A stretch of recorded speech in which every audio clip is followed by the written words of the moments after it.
Nuance with Nikki, the nitty gritty, even if it ain't pretty. And I'm feeling very naughty today. This is just a splice video. It's not even that well planned because I just got so inspired when I saw this. Okay. President Cyril Ramaphosa and DJ Trump at the White House. Let's have a look. Let's have a look-see looks. The claim that there are no black South African farmers. Did I hear that right? Majority of them are black people. And we have now been utilized. The farmers are not black. The farmers are not black. There is a claim here by somebody who does not live in South Africa that there aren't black farmers. So I thought, you know what? I'm going to take this opportunity to tell you about black farmers. But let's just get the context of the conversation again. So Ramaphosa, they're explaining that we all go through crime in South Africa. We all live behind electric fences. That's if we're lucky. That's if we're wealthy. I've got electric fences outside in my yard right now. Okay. But one thing at a time. Nikki, you're too excited and there's too much you want to say. Cyril, Uncle Cyril, tell them. People who do get killed, unfortunately, through criminal activity, are not only white people. Majority of them are black people. And we have now been utilized. The farmers are not black. I don't say that's good or bad. Here at Nuance with Nikki, I believe that the myth of xenophobia in South Africa is the same as the myth of the white genocide in South Africa. They both amount to the tearing down the character of black South Africans. They both amount to groups of people who are victimizing black South Africans and then want to do Darvo, which is when you reverse the victim and pretend that you're actually the victim. And I have been speaking about that out against that for too long. And now this claim that there are no black farmers. I just want to make double, triple sure. Did I hear that correctly? There are no black farmers or what? We have now been utilized. The farmers are not black. Okay, guys, so what I'm going to do is tell you some awesome stories about black farming in South Africa and the ubification of farming, okay?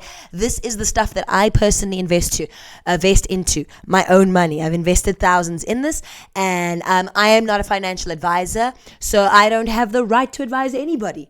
But I might as well tell you where I'm spending my money. I have a right to do that, right? I've got a right to freedom of speech. So this does not constitute financial advice. It just constitutes, the truth. Okay, so we're going to be talking about the ubification of farming, just the way that only South Africans can do. And it is so awesome that me, a city girl who has never so much as cleaned the poop of a sheep, is able to invest in bits of farming. Anybody from anywhere in the world, not that I can give them the advice to do that, could do this if they so chose. Oh, Nikki's feeling good, and you know when Nikki feels good, she's got to have a cigarette. Yep, I've downgraded price in cigarettes because I've been spending my money on my fantastic investments. Come on now. Okay. I'm excited. I am excited. I'm going to tell you how I, who live in a city bigger than New York and London, is able to invest in agriculture in South Africa and black originated ideas. Okay, so the first person you want to know about over here is crowdfunding stock market. Okay, so basically you can own a bit of a cow, or you can own a cow and invest in it. And the man that you are now seeing on the screen, that is a gentleman by the name of Ntutugo Shezi, and he will tell the story of how he came up with basically this idea of the ubification, that's what I call it, of farming. Okay, or a chief. Shout out to his awesome Xhosa looking shirt there. So my first experience of intensive learning and traveling in the African context was a visit when I was 22 years old in 2002 to Lesotho. So these friends of mine and I decided, let's go to Lesotho. It's close by, we can afford it. And then we'll just ride on horses and stay in a cheap backpackers and just explore the mountains. This man came up with an investment idea so brilliant, so entrenched in African culture, so entrenched in something we call Ubuntu, that is the philosophy of humanity. Don't miss out on it. Listen very closely. He went to a country called Lesotho that would have been close to what I assume is his home province of the Eastern Cape, based on the shirt that he is wearing. And let's check it out. So this one Friday afternoon, our guide says, no, there is this one waterfall that you guys have got to ride to. So we rode on our horses to this waterfall.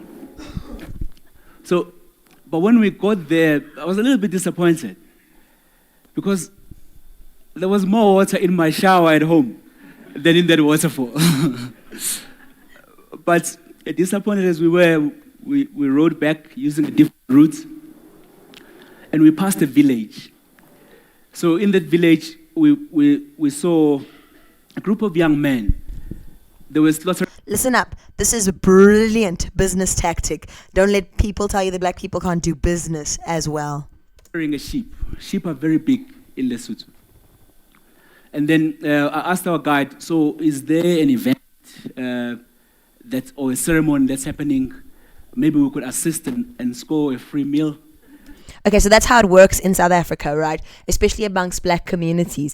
So in the black community, I mean, if there was a funeral, a party, a 21st happening, and I've said this before on my channel, you can just go to someone's house and nobody's going to ask questions because they don't know how poor you might be. They don't care about your race. You just go down and you get a meal. Very similar in the colored community. Let's say during Ramadan, all the Muslims, when they break their fast, will send curry to the Christians, or the Christians will make pickle fish. By the way, I am the only living person that knows my mother's pickle fish recipe as a non-colored person, whatever race you are. As a colored woman, it is my constitutional duty to give you pickle fish. So if you see me in the street, come to me and demand your pickle fish. If I'm broke, I'll ask you to buy the pickle fish. But no, yeah, I'm cool. I can afford it. I'll make you pickled fish. Okay? That's how South Africa works. And our guy said, no such. It's this family's turn to slaughter a sheep so that the village can have meat for the weekend. South Africans sitting there, you can see already in that image different races and different religions. You can tell. Look at all the different cultural clothing. Have a look. Because there is no electricity in this area. And then next weekend, it's going to be another family's turn to slaughter a sheep. And then everyone will, next weekend, eat fresh meat without having to own a refrigerator. So for me, there was the first schooling, almost 20 years ago, in what is now called the sharing economy. The sharing economy, guys, in this business thing, I, a peasant South Africa, am able, with no farming skills, to own cattle, which I now do, and I'm very proud to say that. And there's a very deep cultural reason why I want to do that. Being the place where black and white became one flesh, being of both Buddha descent and black African descent and Greek descent as well on my dad's side, cows are very symbolic. So it was one of the first things I wanted to do with my inheritance money is to buy a cow, and I researched this guy. Okay, because it wasn't just an economic thing, it was cultural. It was like taking back my power kind of thing. A lot of power has been stolen from me. And so this is a sharing economy is what he's talking about, okay? And I'm sure if we go back to Lesotho today, we'll still find the same. Oh yeah, because the saying goes, there's no such thing as a lack of resources, only a lack of resourcefulness. Okay, buddy, tell us about your resourcefulness. So 2 years ago, when I had my first talk on TED, we talked about exactly that.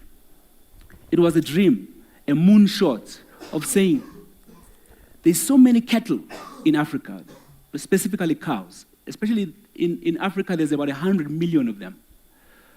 But most of them are owned by communal farmers. So there's no organization.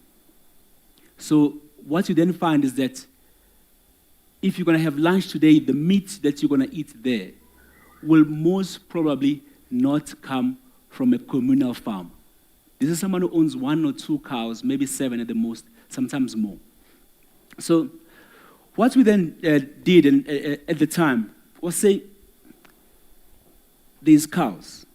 People are hungry. They will always be hungry. But there's no structure. So we then sought to say, let's use the same village farming model from Lesotho. But we gave it a sexy name. We called it crowd farming. Crowd farming. So that was the birth of livestock wealth. So livestock wealth, we call it a crowd farming company. So at the time when I was here, we tested a small farm. So we rented a farm, put only 26 cows. This is beef cows. And we said, if we have this farm here, will there be people interested in owning cows on this farm, even though they live in the city, and become owners of the cows, and then by default become part of the farm, and then like shareholders, and then become shareholders who share in the profits of the farm? So we did that, 26 cows, put them on the website, a very cheap website that these friends of mine put up for me.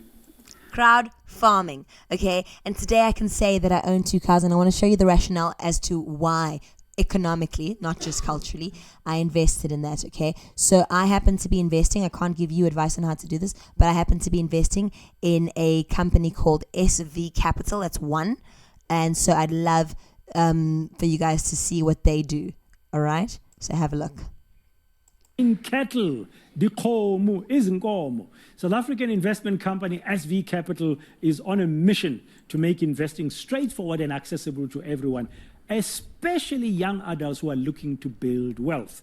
Launched in 2017 by chartered accountant and financial analyst Ayanda Majola and wealth management specialist Kagiso Klobatla, the company is taking a strictly local approach by allowing clients to invest as little as 500 Rand in a herd of cattle. Klobatla now joins me. Okay, not that I'm telling anybody what to invest in, but I just want to let you guys know you can invest, if you wanted to, which I can't tell you, as little as 500 Rand. Let's have a look at the Rand dollar calculator here. So 500 South African Rand, that's the minimum investment. Okay, that is $28. All right. For a chat. Kagiso, good afternoon. Welcome to today, and thank you very much for your time. Wow. I mean, when I saw this, I thought, what a brilliant idea, but it's got its challenges. I mean, when you manage a herd of cattle, it's not easy, especially with challenges of climate change. But what brought this about for you? Why go this route? Thanks, Dan. Thank you for having me on your show. I think, yeah, to concur with what you're saying, it does have its challenges, but myself, Ayanda, and the SV Capital team have really worked hard to try and mitigate as much risk as possible in this kind of investment by partnering with some of the best farmers in the country. You know, one of the farmers that we partner with, which is our main farmer, is a company called Beef Corp, and they're one of the largest feedlots in the country. But why we wanted to give people the ability to invest in cattle is that, you know, myself and Anna, coming from an investment banking background, found ourselves, you know, working in a space where the products were purely designed for people that have a lot of money, and also people that, you know, from a literacy level, have a very good understanding of how financial instruments work. We wanted to really Guys, you could do whatever. You can even create a whole apartheid system, but you'll never take away the fact that cattle farming is in the blood of southern black South Africans. But guess what? It's not just cattle farming. Guys, these guys have Uberified farming in general. So the first business that I invested in, so it's just any kind of farming, right? The first business that I invested in is called Fed Group, okay? So I am with SV Capital, that's with Kagiso over there, but I'm also with Fed Group, okay? And you can own stuff with Fed Group. You can own solar panels, right, which they sell to the commercial market. That is your mall. So let's use Cresta Mall as an example. You own one solar panel and they rent it to Cresta Mall, and that's a 20-year investment. I own trees here. I think I own marula trees. I own all kinds of stuff here. And this is crowd farming. Where is it? How it works? Okay, we farm, you earn hassle-free. Okay? So That's basically what they do. The farmer has the skills. You have, sometimes a few $100, right? I've invested for as little as like 200 and something rand sometimes. Okay? And I get to benefit off of that kind of farming, so you can look into them. Okay? I also, it doesn't have to be black people, right? I also invest into Crown beef over here. Okay, so this is just so that you understand. I'm going to tell you straight up, if you guys are interested. My financial advisor here at Fed Group is called Ntiki. Contact him. Ain't nobody stopping you. It's right there on the interwebs. Okay, over here, I've got Ane. Okay, so let's say you bought one cow. I'm not going to be telling you how many cows I bought because it's none of your business. But let's say you wanted to invest now, right? What you do is, hold on, I want to show you the calculator. It makes it so simple that even someone as simple as me can do it, right? You invest in one cow for, let's say, 17,000 rand, right? And then where is the calculator? I want the calculator. I found it here, but I'm way too excited to make it clear for you. Okay, so that's how much your return is. And your cow is insured. So it's unlike buying something that I can keep in my house. Like if I bought a gold coin here in my house and someone could steal it, it's not here. It's there on the farm. So I don't worry so much about being robbed. But I can't find the calculator at the moment. But I will tell you that in 4 months, there we go, 4 months, right? You get roundabout what I'm expecting to get roundabout is 2,000 rand for every 17,000 rand that I've invested. Again, none of your business how much I've invested. Okay, so this is an idea in South Africa. As color people, we call it kuzat. It means pooling your money together because you have a common goal. As black people, they call it stokvel. Stokvel. It basically means that it doesn't matter how poor you are, we all put money together in a pool and we do it together. For another thing that I invest in, this is franc stokvel, okay, where you can own all kinds of shares. This isn't exactly farming, but it's still based on the concept of a stokvel. Okay, again, for spare change, you can invest in that. Now let's go back to this Crown beef, for example. Okay, I said 17,000 rand to own one cow. That's your minimum investment, right? 17,000 rand. That's less than $1,000 for a cow. It's 952. Okay, and then in 4 months, getting 2,000 rand back. So you'll get $112 back. Do you see what I'm saying? Of course, like all financial people say, past performance is not an indicator of future growth or something, but I'm just saying, this is absolutely awesome. Where's the SV Capital? Did I put the SV Capital? Because they have beautiful SV Capital. They have a beautiful calculator as well. It works better on the app, I think, from what I remember, SV Capital. But you don't only have to invest in cows. You can invest in delivery bikes. The delivery in South Africa has taken off so amazingly. You can buy a delivery bike for yourself. And there was something else. I don't remember. You know what? You're an adult. You can research it for yourself. Do they have a calculator? There we go. Calculator. Right? So for example, if you wanted a piece of a cow for 500 rand, in 12 months, you would have 574 rand. So let's say, for example, you had 10,000 rand. Okay, it's a nice amount. Okay, 10,000 rand for those who might be investing from another country. Okay, that's $560, right? And SV Capital says that within a year you would have, hold on, I put 1,000, so sorry. You would have 11,400 and something rand. Let's put that in our rand dollar calculator. Right, so let's say you did your 560 over there in dollars, then you'd get 643 is what they're promising me.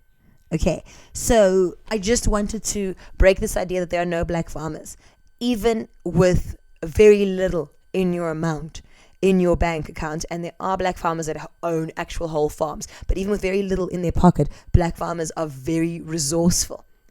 And those of us who don't ever get to farm, don't ever plan to farm, get to have a little bit, which was the point of what I'm talking about and why I was so excited to share with you. So what shall I share first? One of the things I'm going to do, I'm just going to tell you, I'd like you to, while you're looking at the whole Afrikaner refugee thing, please make sure that you check out my video where I give you history, if you're not from South Africa, about all kinds of things, okay, behind the white refugee thing and all the myths behind that. You've got the White People's Prophet, which I teach you about there, and you've got the White Billionaire Organization, the Stellenbosch Mafia. Of course, a lot of this, you could argue, is hearsay. You make up your own mind. The Afrikaner Nazis, called the Afrikaner Broederbond, and an organization called the Suidlanders, who basically have also been using the idea of a stokvel. But this is to take advantage of people like Americans, Australians, New Zealanders mostly. So the most racist people in those countries, right, no matter how poor they are, have believed for years this thing about the white genocide. And they will give their last $5, their last $2, their last 50 cents to support the cause of these poor white people that are living here in easily 5-bedroom farmhouses. And they'll tell you, oh, they live behind electric fences. Every South African who is wealthy enough, even working class South Africans, we live behind electric fences. It is part of what you do. It is a sign of privilege in our country. Okay, the only ones who don't have electric fences are those who have nothing that you can steal from.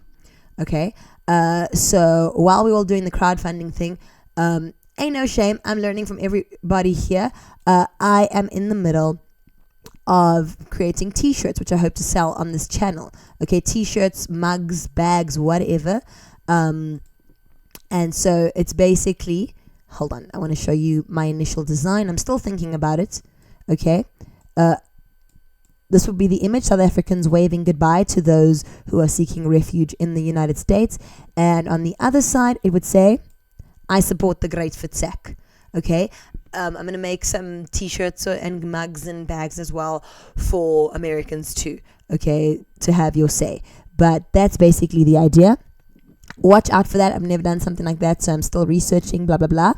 Okay, but yeah, I support the Great Fitzek. It's no loss to us. So it's no loss to us as a country. I just want to thank them for giving us the opportunity to tell the truth about the story. I know far too much about this whole white genocide myth because I was following it a lot back in 2008 when it was in a much smaller crowd and now the whole world is paying attention.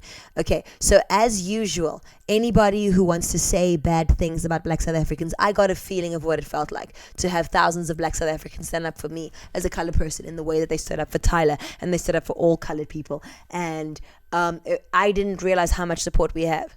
So I will be tireless in my supports of people who supported me. But more than that, even if they hadn't done that, these are my friends. These are my mothers and fathers, my teachers, my lawyers, my financial advisors, right? And I don't appreciate anybody who puts egg on their face. I don't appreciate anybody who says terrible things about black South Africans, lies about them committing a white genocide at the same time as they're supposed to be committing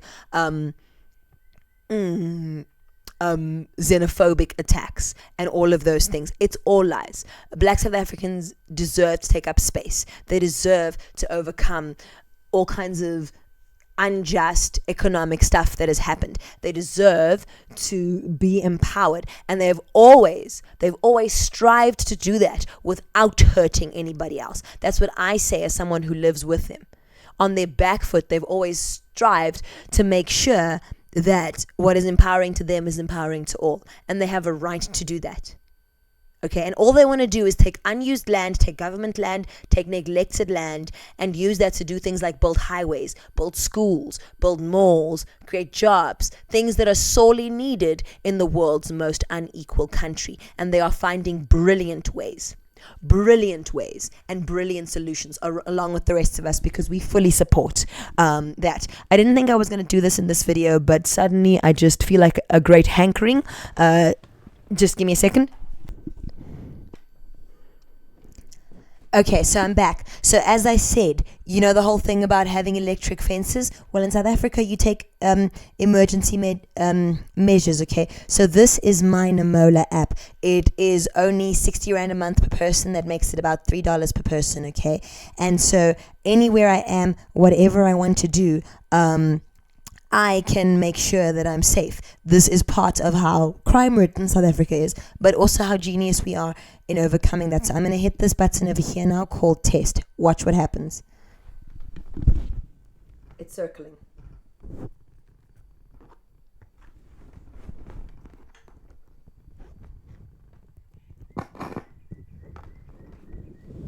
Mississippi, 2 Mississippi, 3 Mississippi. They're calling me. They're calling me. Yeah? Hi, sorry, I was just testing the app. No problem, Nikki. Would you please confirm that you are testing from number 3? Okay. Thank you so much for keeping me safe. Thank you, ma'am. Bye-bye. Bye.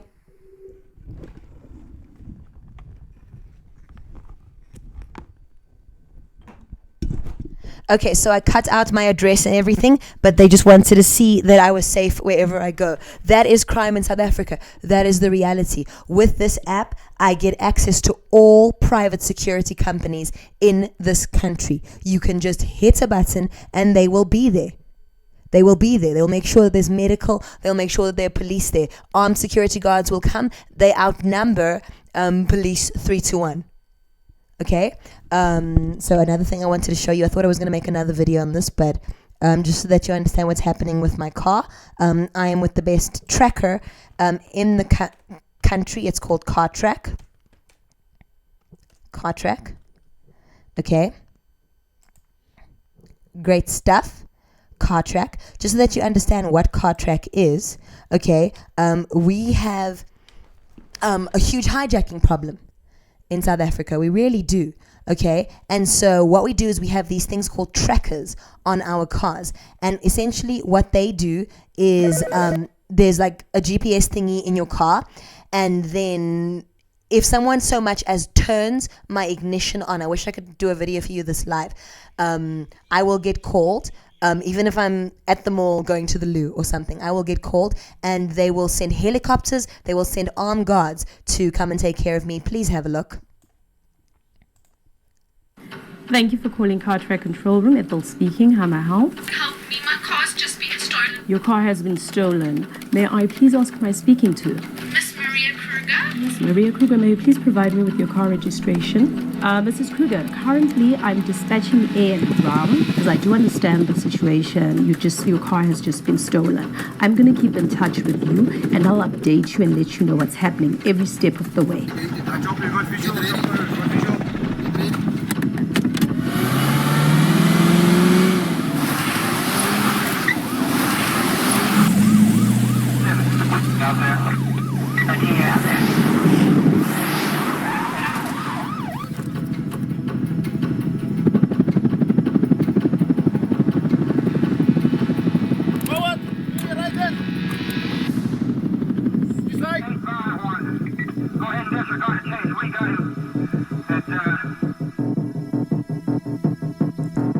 R99 per month. So it's very accessible. And what you heard there is that basically things like CarTrack and fellow trackers are available to people of all races. People of all races can work in them.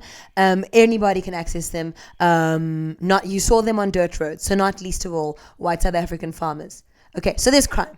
It is a crime-ridden country. It's true. But nobody is being targeted just for their race. Yeah, I wanted to say more, but I'm not ready to speak about my family. I come from a multiracial family. Various members of my family of different races have been held at gunpoint in different economic circumstances too, but I'm not ready to talk about that. I will talk about it one day. Guys, thank you for joining. This has been Nuance with Nikki, the nitty gritty, even if it's not pretty. I wanted to give you more insight into my country, more insight into nonsense that people talk about us. And as usual, mind your business and let South Africans mind their South African business. I support the great Futsak. Ciao for now.